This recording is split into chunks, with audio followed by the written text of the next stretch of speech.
Hey guys, it's Eric and I'm back here today to talk about a topic I haven't got around to talking about, but I just have to cover it after what fellow YouTuber Cerebral Tackle broke today, and that is basically video evidence from a little onboard cam of Matt Robertson with Ben Milliken thanking him for turning in Scott Martin for the information period at Albury Sound and Pasquotank River. So first off, before I give my opinion on what I think about Scott and all that, I'm going to start by saying this. With Bass, we need to start seeing some full transparency. Anytime there's a protest filed, in my opinion, the accuser should be noted too. And if you're going to make the accused take a polygraph, make the accuser take a polygraph, because right now, anyone could say, oh, so-and-so's doing this, doing that, and it could be a complete lie, and nothing's going to happen to the accuser if they are lying. So that's a problem. Now, as for Scott's guilty or not, I don't know. I don't know if he is or not. I don't know if he actually intended to get information from the Pasquotank River, or if he actually was just asking innocently about a surrounding fishery. It's a little shaded at best. Now, my opinion with the Okeechobee thing, I think that's BS. I think that if someone gives you the information for an event unsolicited, like he was in his Florida tackle shop, and you admit it and everything, to me, that should be the end of that. I think the fact that he got disqualified from that is total garbage. Now, the second thing is kind of bad, and I don't know.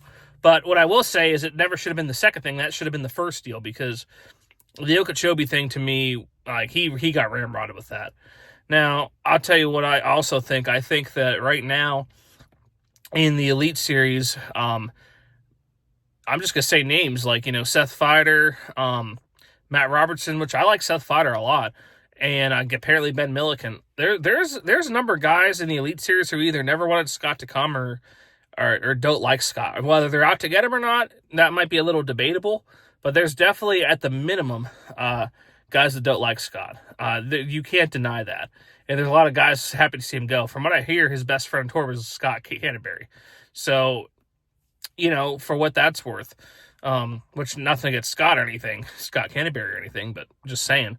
Yeah, it's a bad situation. It's a bad look for fishing. And it's a bad look for bass, to be honest. I mean, this process, to me, with polygraph and he said, she said, it just needs to change. I personally am not a believer in polygraphs. I follow a lot of forensic cases, and there's many times where the guilty party can pass and the innocent party will fail just because they're nervous and worked up. But if you're going to administer them, you should administer them to both the accused and the accuser to keep people honest. Now, again, I'm not saying anything Matt said is illegitimate, but in my opinion, his name should have been brought out from the beginning, and he should have taken the polygraph as well. That's just my opinion on the situation. I think it sucks for Scott, because I think he was a guy who brought a lot of eyeballs to the sport that otherwise wouldn't be there.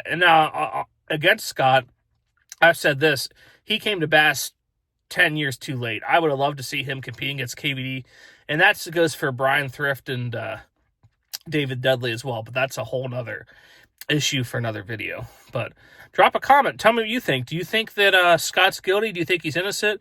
Do you think that Matt Robertson's name should have been brought up as the accuser to begin with?